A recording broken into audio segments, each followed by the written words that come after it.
Boa tarde, caros telespectadores da TV Zimbo, a número 1 de Angola. Está no ar mais uma edição do programa Na Quadra com as Estrelas, o programa que vem contar a real história do basquetebol e dos seus intervenientes. Como é da praxe, temos no estúdio, hoje aqui mais uma das grandes referências do período antes e depois da independência do basquetebol nacional. Hilário de Sousa, como está? Muito boa tarde. Eu estou bem e naturalmente elogiado pelo vosso convite, em que me dá a oportunidade de poder, digamos, transmitir para toda Angola o que foi, o que é e o que poderá ser o nosso basquetebol. Muito obrigado. De facto, também para nós é um prazer ter o Hilário aqui no nosso programa. E agora, quando é que começou a jogar basquetebol? Eu comecei a jogar basquetebol há 52 anos atrás. Portanto, Tempo? É verdade. E acho que é uma paixão que começou e ainda não terminou. Independentemente dos seus altos e baixos, como tudo na vida, o basquetebol entrou-nos muito jovens, começando por ser uma modalidade que praticávamos com uma certa, digamos, paixão diferente no Vila Clotilde, onde eu, por acaso, próximo habitava, mas que mais tarde se começou a, digamos, a afirmar através do outro clube, que era o Futebol Clube Luanda, né? Portanto, e que se veio a revelar uma das grandes equipes na era pós-colonial. Muito bem. E quantos clubes representou?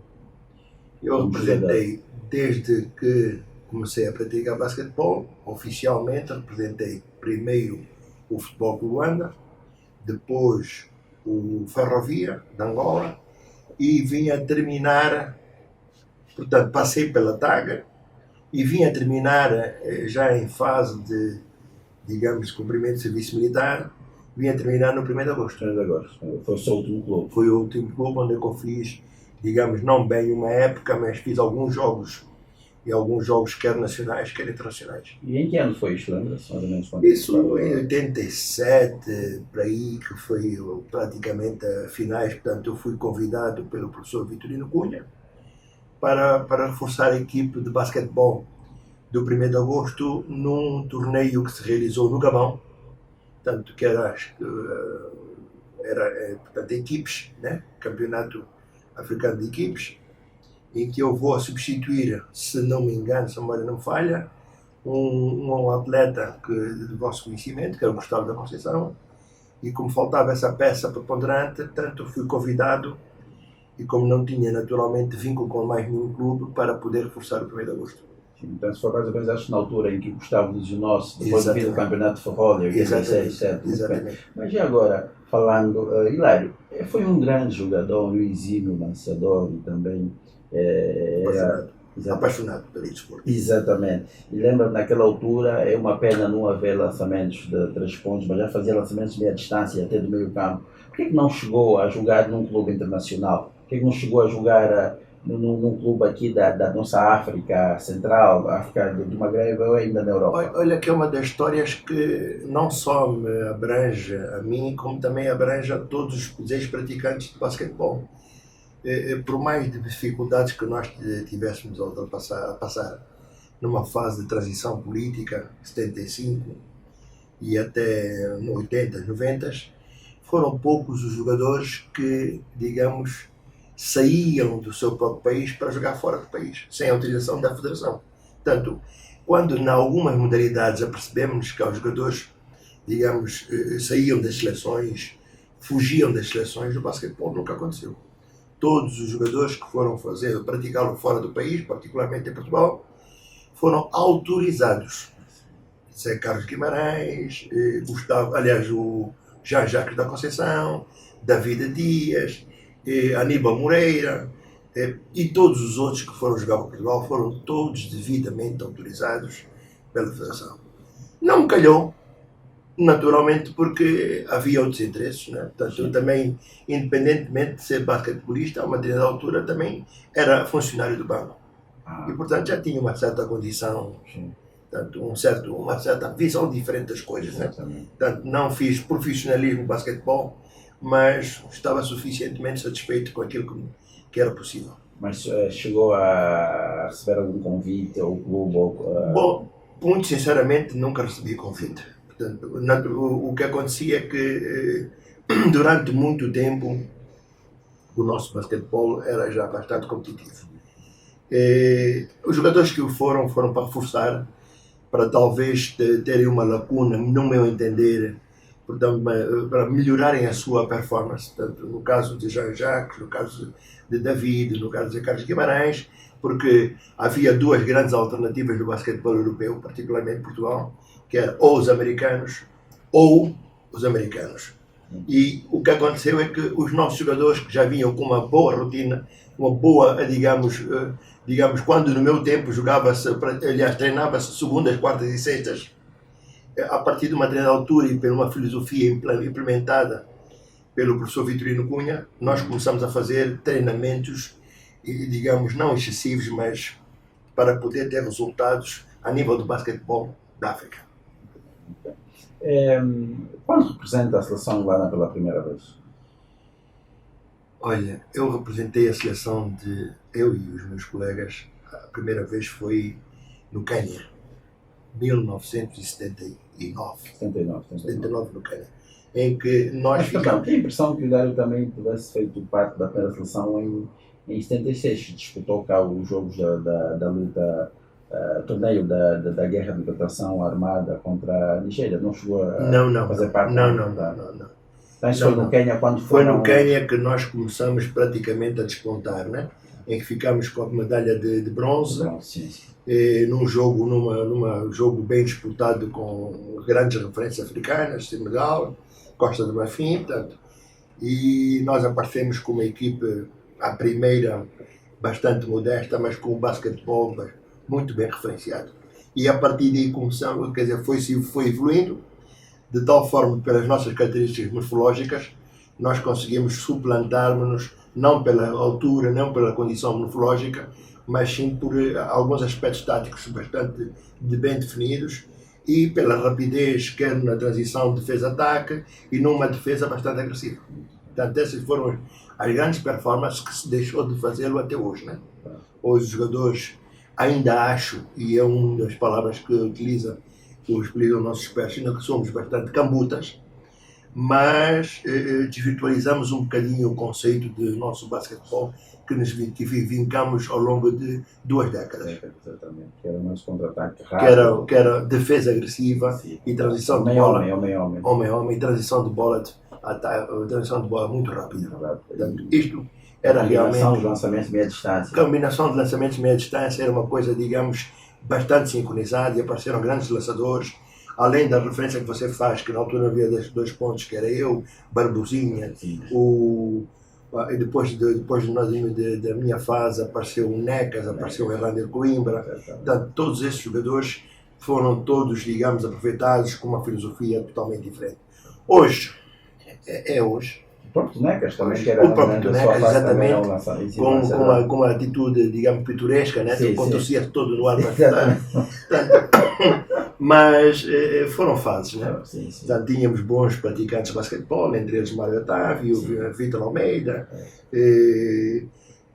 o Val Faucido, Rui Marques. Portanto, havia realmente bons jogadores, com escola, alguns que transitaram de uma escola que vinha do tempo antes de 75 e outros que, digamos, continuaram e ganharam grandes performances depois aqui nas nossas escolas internamente, com os nossos treinadores que tínhamos na prática. Falando em performance, sem ser, e foi um exímio lançador e muito bom jogador, diga-nos quem era o jogador na altura que conseguia contrariar essa ação ofensiva do Hilário, a nível dos clubes aqui, mesmo um jogador internacional, uma das seleções africanas, grandes esportes. Olha, eu diria que havia um conjunto de jogadores que, digamos, rivalizavam-se, né? Rivalizavam-se cada um nos seus clubes. Estamos a falar de um Barbosinha do 1º de agosto, estamos a falar de um Gustavo também do 1º de agosto, estamos a falar de Carlos Cunha, portanto que tínhamos... Ferrovia, não é? Ferrovia, tínhamos mais ou menos, quer dizer, à mesma altura, 1,93 m ou 1,90 m, que é o meu caso. Então, quase todos tínhamos características, digamos, adaptáveis ao momento atual. E foi nessas alturas que, quer dizer, sentíamos aquela dificuldade natural, né? Depois tínhamos, antes disso, tínhamos um Ginguba, tínhamos umas bases como Mário Otávio, tínhamos postes.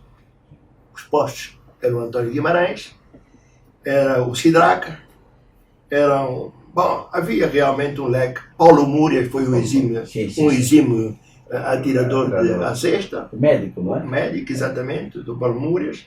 Aliás, uma das coisas que caracterizavam o Paulo Múrias nos Jogos Africanos, ele não sabia o nome, né? E a primeira coisa era atenção de Blanc, atenção de Blanc. Quer dizer, é verdade, os gajos do Senegal, da coisa Marfim, quando se apercebiam nós fazermos cortes. Atenção de Blanc! Atenção de Blanc! Olho branco, olho branco! E ele aproveitava os bloqueios, quer feito do António Guimarães, quer feito pelo Gustavo, quer feito por Arnaldo, para ir meter um cantinho e pum, vai lá para dentro. E eles tinham grandes dificuldades, e realmente tinham grandes dificuldades, porque o basquetebol deles era caracteristicamente um basquetebol musculado, né? Sim. Porque é uma região própria, porque há jogadores muito fortes fisicamente, e tem-se notado na NBA, jogadores provenientes do Senegal ou provenientes da Costa do Marfim, são jogadores que têm uma outra morfologia, né? Portanto, então há um conjunto de jogadores que efetivamente fazia moça, né? Fazia diferença, quer a defender, quer atacar. Tínhamos um Varese que era exímio a defender, agressivo, atacar tínhamos Barbosinha, que era um bom jogador. Portanto, não podemos dizer que teríamos mal serviço naquele tempo, né? O número era pequeno, nós tínhamos aí aproximadamente 50 a 100 praticantes de basquetebol, mas conseguimos concentrar a filosofia de jogo naquela altura, conseguimos fazer valer durante muitos anos. O que nós lamentamos, o que eu lamento, é que não tenhamos aproveitado a nossa maré, né? Maré alta.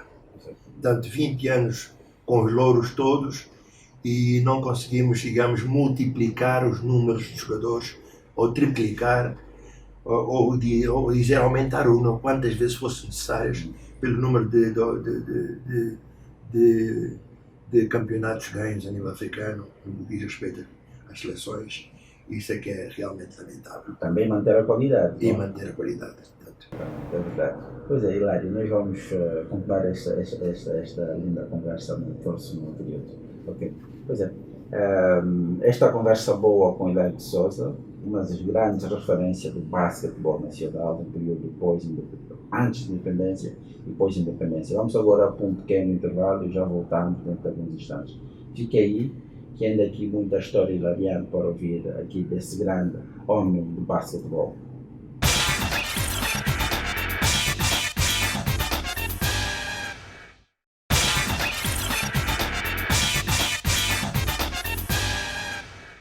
Estamos na segunda parte. Para quem só agora nos está assistindo, esta conversa boa com Hilário de Souza, ex-basquetebolista.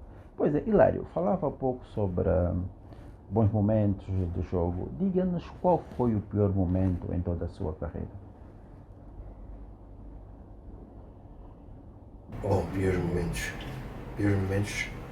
Há vários momentos que foram muito bons. Há vários momentos de revolta no meio desta trajetória toda. Começamos pela perda dos jogadores que foram nossos irmãos, nossos companheiros, como Mário Otávio, com convivemos, mordemos, brincamos, jogamos. Passamos por técnicos que também deixaram de conviver connosco, como é o Romero, Fóssil Romero. Portanto, as razões pelas quais as coisas aconteceram, a impotência de você não poder dar a mão a um companheiro de quadra. São vários, né? São vários. Falar também as derrotas, infelizmente, 83, 85, quando pensávamos que pudéssemos chegar a essa Repara derrota. que no desporto em si, as derrotas são momentâneas. O indivíduo perde, digamos, recupera para no dia seguinte, no ano seguinte, que o ciclo é o mesmo, nós podermos corrigir os nossos erros. Agora, perder um companheiro por insuficiência, por debilidade, é mais duro, porque este companheiro dividiu connosco a cama, este companheiro dividiu o prato, este companheiro chorou connosco nesses momentos de derrota e de repente você não pode fazer nada. É complicado. É complicado, quer dizer, sem ser problemático, sem que ser político, estes são aspectos que nos marcaram muito mais. Pelo menos a mim marcaram.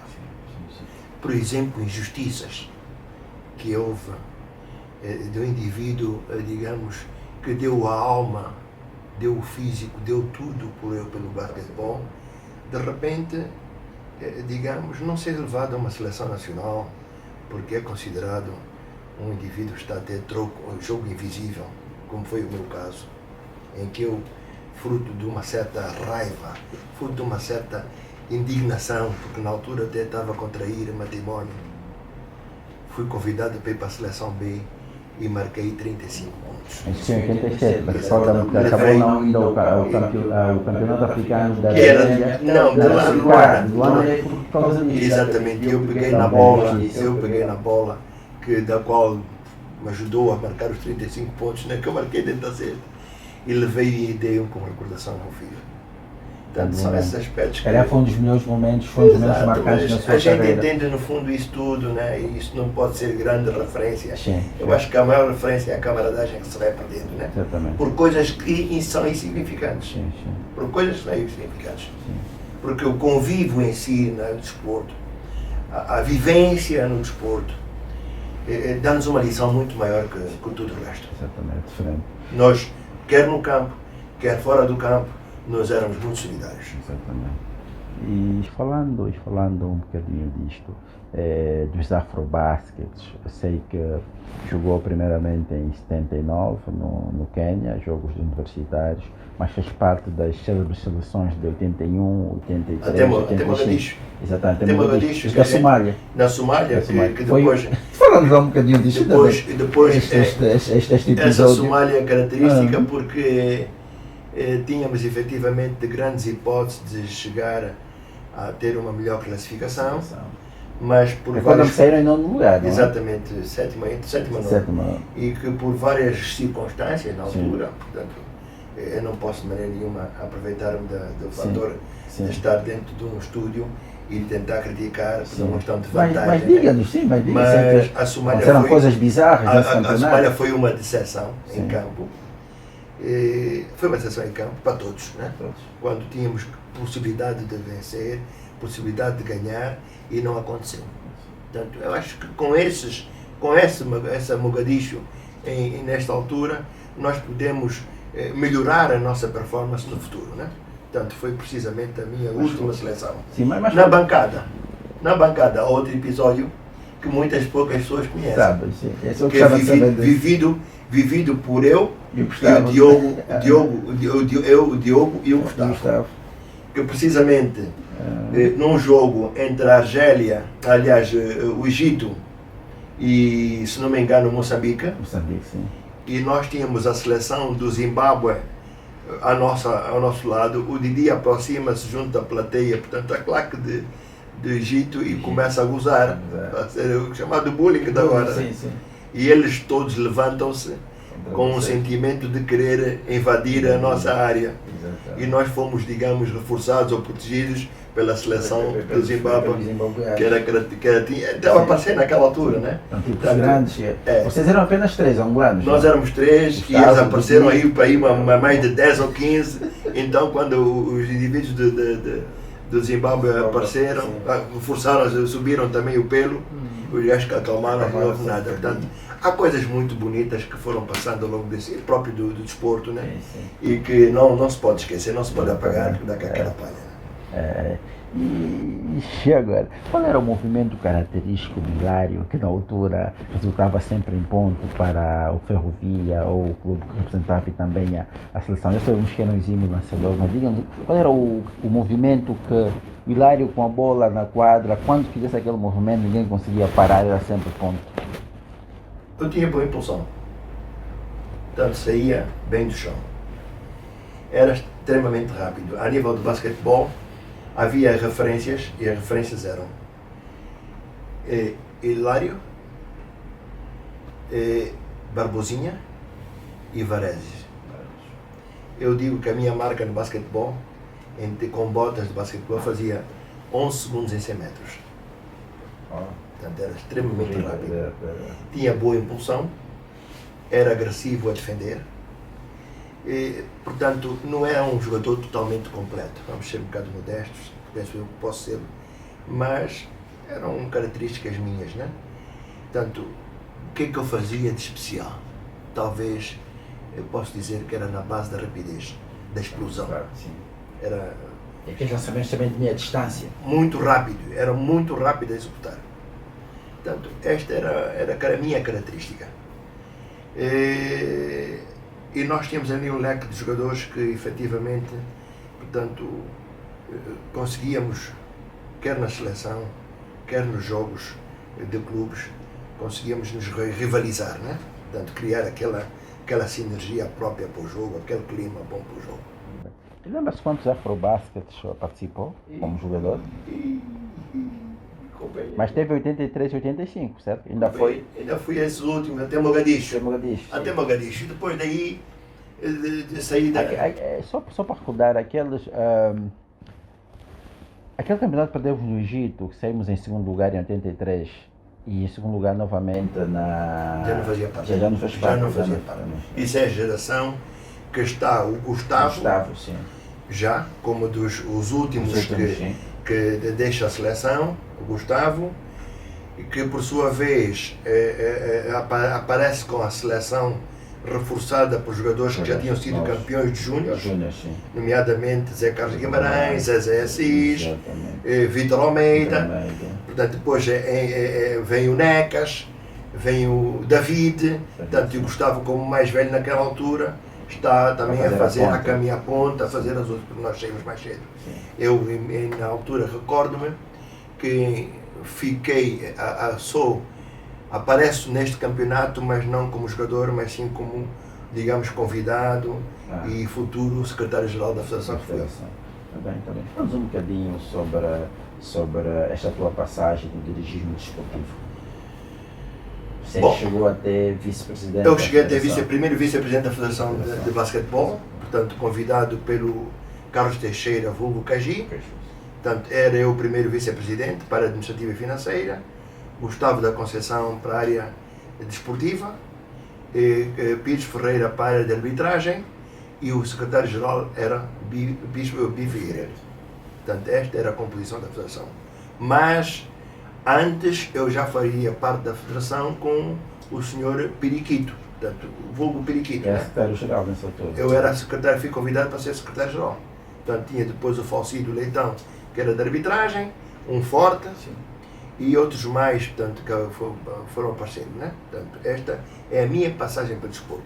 Quando eu, de certa forma, digamos, me ausento ou afasto do basquetebol, sou convidado para assumir, digamos, para ir a concorrer à cadeira de presidente da Federação de Handball. Sim, sei que também, lembra-me que acabou sendo presidente da Federação. Eu fiz a minha carreira desportiva no basquetebol e terminei a minha carreira como no dirigismo, como, digamos, dirigente de handball. Foi presidente, e acho que foi numa altura que tentou também impulsionar até o handball masculino. De princípio, é uma das medalhas que me sobra, né? É uma das medalhas que sobra, portanto, tenho hoje a veleidade e digamos, que me desculpem as pessoas que naquela altura estavam presentes, de poder tirar um bocado do orçamento dos femininos para poder lançar o handball, e graças a Deus hoje sinto-me satisfeito que o handball aparece-nos a dar-nos bons resultados, e aliás foram recentemente campeões,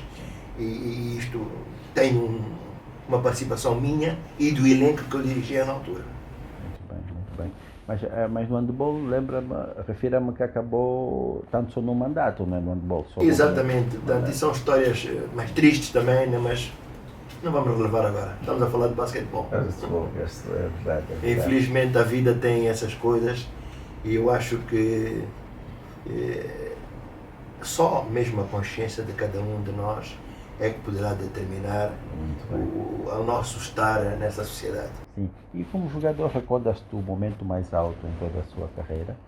Que aliás, embora acabou falando que acabou fazendo 30 e poucos pontos num desses jogos, não é? Olha, eu por exemplo, recordo-me dizer na TAG fazer um jogo em Luanda contra uma equipe de Kinshasa, e foi um jogo espetacular. Portanto, recordo-me de jogos que se fez naquela transição de gerações, em que eu e todos os meus companheiros, como Gustavo, como Carlos Cunha, António Guimarães, e recebermos jovens promissores como Zé Carlos Guimarães, David, Jean-Jacques.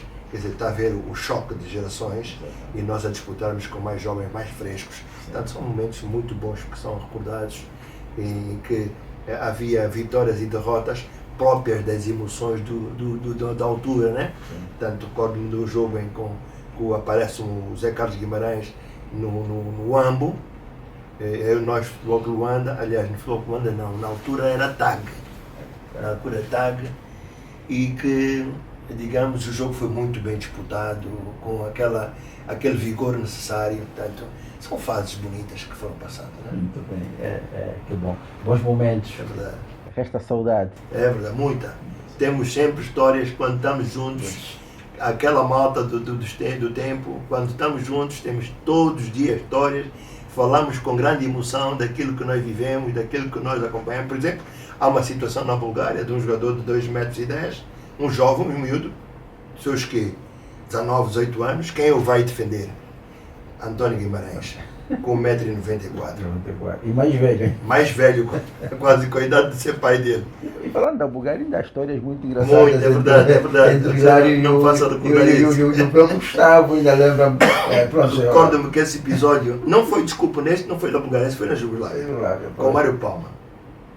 E o jovem, de uma forma maldosa, o António Guimarães a defendê-lo, atrás, baixinho, debaixo do cotovelo, o jovem, para receber a bola, dá-lhe uma cotovelada e abre-lhe uma grande ferida no sobrolho. António Guimarães, quem é o indivíduo que vai defender o técnico, o professor Mário Palma, um gajo de 2,10 metros? Hilário, de 1,90 m. 1,90 m. Este indivíduo vai defender. Eu tinha que arranjar todos os argumentos de karatê para defender, né? Que era por defender o indivíduo, até que chegou uma altura, o gajo estava a querer fazer o mesmo que fez o António Guimarães. Eu puxo o corpo, o gajo desaparece, enfio um chute no bumbum e chamo o Vex. Olha, vai começar, que é o Gustavo, vai começar aqui a luta. Epá, o Mário Palma, mais o treinador lá, o treinador jugoslavo, percebendo aquilo, manda parar o jogo. Já estava entrando em fase de pugilato, mas era coisa, porque eu não gostei de ver o nosso mais velho António Guimarães sangrar. Eu disse, vai ter que haver desforra. Histórias engraçadas. Mas são coisas que passam. Vamos ter um pequeno intervalo, é verdade. Pois é, essa conversa boa e muito engraçada com o Hilário de Souza. Vamos mais uma vez para um pequeno intervalo e já voltamos.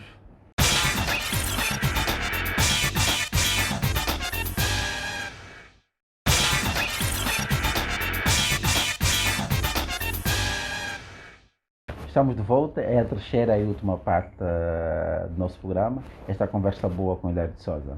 Pois é, Hilário, falou um bocadinho da convivência com os colegas. Como é que era esta convivência na altura? E quem era o jogador ou o colega que sentia-se bem a jogar, aquele jogador que havia uma simbiose, fazia sempre aqueles passos majestosos para o Hilário. O Hilário também, em contrapartida, conseguia fazer aqueles passos, fazer sempre aqueles movimentos, aquelas incursões, os bloqueios. Quem é o jogador que fazia-lhe bom gosto de jogar? Convivência sempre foi com o chamado meu irmão Gustavo da Conceição, o Vex. Portanto, vocês não, às vezes chamam Vex, mas não sabem a proveniência do nome. Normalmente é uma característica já há muito tempo. Os nomes são atribuídos, portanto, em forma de, digamos, simplificar. Eu, Hilário, chamava-o Mil. O Vex é Vaz. Vaz. Vaz da Conceição, em vez de chamarmos Gustavo, que é um nome complicado, né? Em jogo Gustavo, olha só. Não, Vex, que é uma coisa rápida. Tanto Guimas. Né? Tanto é o Guimarães. Então nós tínhamos uma forma simplificada de chamar a atenção às pessoas, a conivência também, no que diz respeito, por exemplo, à defesa. Quando se tratava de seleção, eu e o Gustavo a defendermos era um terror. Os bases passavam mal. Os nossos próprios bases passavam muito mal. Eu, Gustavo, e quando metêssemos o Varese a fazer pressão todo o campo, Fecha. Os bases não viam nada. Portanto, há sempre um certo companheiro, há sempre um certo, digamos, um grupo de pessoas que continuamos a dar bem, e felizmente até hoje. As brincadeiras entre nós também era uma característica desse dar-nos bem, né? Por exemplo, eu posso contar um episódio que aconteceu na Bulgária, em que eu estava a ler no quarto um livro, que era O Homem, do Ivan Lawrence, que retrata, um livro que retrata a possibilidade de um negro vir a ser presidente dos Estados Unidos da América, que veio acontecer, mas a história que eles simulam é um negro que está como procurador-geral, que na linha de sucessão é o terceiro, primeiro o presidente, depois é o vice-presidente, depois aparece o procurador-geral da República, que tem sucessão. Eu estava lendo todo o livro, bem entusiasmado, e no quarto ao lado, onde é que estava o Gustavo, o Leitão, o Chiquinho, o Júlio Bessa, ou aliás o Bessa, não é o Júlio, o Bessa, que é da Tago, pequenino, estava a jogar sueca. E acontece que o Bessa consegue surrupiar uma maçã no outro quarto do outro colega. Mas como tinha que ir um substituto, ele tira a maçã e vem para o meu quarto. Hilário, vai me substituir, porque eu tirei aqui uma maçã para comer. E leva a maçã. Eu, ao sair do quarto, acendo um cigarro. E está a ver, o cigarro tem aquela parte plástica. Aquilo pega nas cortinas. Nós já éramos no hotel vigiados pela segurança da Bulgária. E aquilo começa a arder. O Bessa chega de uma certa forma, digamos, pasmado, sem voz. O quarto está queimado. E consegue depois reagir e buscar baldes para tirar para as cortinas. Mas nós estávamos a ser controlados lá em cima. Quando viram aquela labareda toda, foram digamos, a recepção avisar que havia incêndio lá no quarto daqueles patrícios, aquela gente de cor, e naturalmente aquilo, quando foi resolvido, gastou-se assim $20 para repor aquilo. Então, são mais brincadeiras que foram surgindo entre nós, né? E essas brincadeiras prolongavam. Nós tínhamos sempre mais partidas que não eram para criar inimizade, eram partidas para animar, eram partidas para estar bem, um fazia uma malandragem ao outro, mas é tudo convívio, saudável. Nós preparamos uma surpresa para si, Hilário. Vamos só ver a VT e ver o que um amigo do peito tinha a dizer para si. Vamos, Hilário, vamos ver a VT, por favor. Hoje colocaram uma questão muito difícil. E a questão é para falar de Hilário de Souza. Hilário de Souza, como eu gosto de lhe chamar carinhosamente. E porquê? Porque o Hilário é alguém que eu conheço há mais de 50 anos. E, portanto, falar do Hilário em 3 minutos, falar em 50 anos de amizade em 3 minutos é realmente muito difícil para a minha limitada capacidade de síntese. Mas quero dizer que o Hilário é um irmão. É alguém que cresceu comigo, digamos assim. Há um pormenor importante, os nossos pais já eram amigos e, portanto, há uma irmandade, há uma familiaridade que nos liga e que se consolida a partir dos 14, 15 anos, quando eu no Benfica, em juvenis, e ele no Futebol Clube de Luanda, aparecemos a fazer os primeiros confrontos competitivos. Felizmente, ao longo destes anos desportivos, tivemos muitas vezes um contra o outro, mas tivemos também a felicidade de estar muitas vezes do mesmo lado. Na Seleção Nacional, na TAG, no 1º de agosto, onde partilhamos desafios comuns, estágios, preparações e competições, taça de clubes campeões e os diferentes afrobaskets que fomos vivenciando. Era um jogador exímio, era um dos nossos lançadores naquela altura e tinha coisas muito particulares que lhe destacam como atleta. O Hilário foi dos atletas mais rápidos que eu vi agir. O Hilário de Souza, sem dúvida alguma, merece um lugar especial. No lugar daqueles que colaboraram e ajudaram a construir esta modalidade, que ajudaram no grupo daqueles que ajudaram a erigir o edifício do basquetebol nacional, pois que Hilário de Souza contribuiu como atleta e contribuiu como dirigente para que nós tivéssemos o basquete que as gerações de hoje conhecem. Portanto, por tudo isso, eu deixo aqui o meu abraço forte a este meu irmão, ao Will de Souza, na expectativa de que ele se mantenha o homem que eu conheci enquanto criança, enquanto jovem e enquanto adulto, porque ao manter-se assim, sem dúvida alguma, vai passar de referência desportiva para uma referência social, pois que Hilário de Souza merece esse lugar no contexto das influências desportivas que o basquetebol deixa para a nossa sociedade.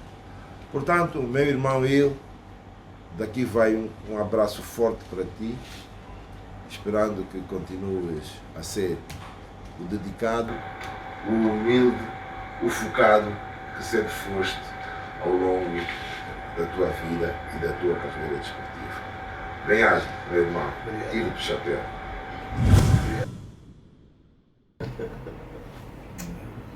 Ai, Félix, temos coisas muito bonitas, hein? Você sabe o que é ir para o Quênia? Para esses mesmos jogos que nós ficamos em 3º lugar, com o número reduzido de valores, porque hoje as pessoas falam só em milhões. Nós naquela altura falávamos em tostões, mas sentíamos tão felizes, tão felizes. A primeira oportunidade que houve de sermos dispensados, sabe o que fizemos? Não.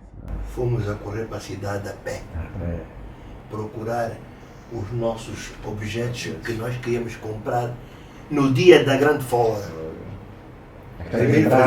Primeiro fazíamos uma pesquisa, porque no bolso tínhamos $50 ou $100, que era o máximo. Então nós saímos os dois do centro do campus universitário, os dois sempre.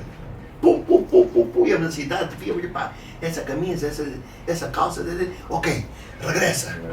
Quando estivéssemos a nossa dispensa, aí sim, nós íamos comprar. Fomos muito solidários, aliás, até em termos de família. Eu era apresentado como irmão e o Gustavo não, pelos nossos mais velhos. Há realmente muita coisa que poderá ser dita a volta disso, né?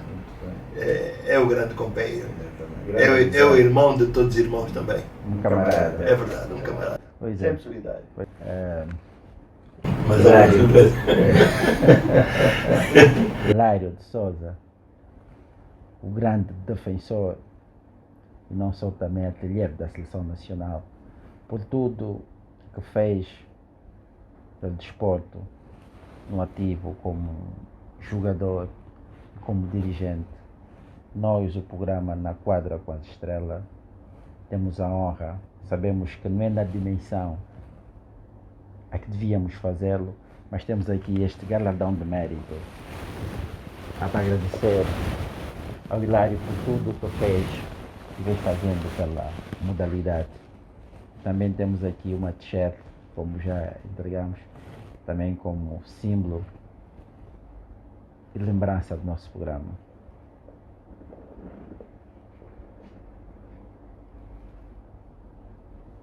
E muito obrigado por tudo que vem feito pelo basquetebol, Hilário. Muito obrigado. Muito obrigado, Alcino. Vocês fazem às vezes as pessoas deitar lágrimas. Como se dizer que a virtude é uma árvore que nasce na terra, cujos frutos se colhem no céu. Eu estou a colher esse amor por vocês, esse amor com antecedência, né? Muito obrigado. Mas aqui agradecemos mais uma Muito obrigado. Aqui agradecemos. Que continuem a trilhar este caminho para ver se efetivamente a união da família é possível fazer-se. Okay? Se podemos efetivamente chegar ao bom porto. Nada está perdido. Acho que sim.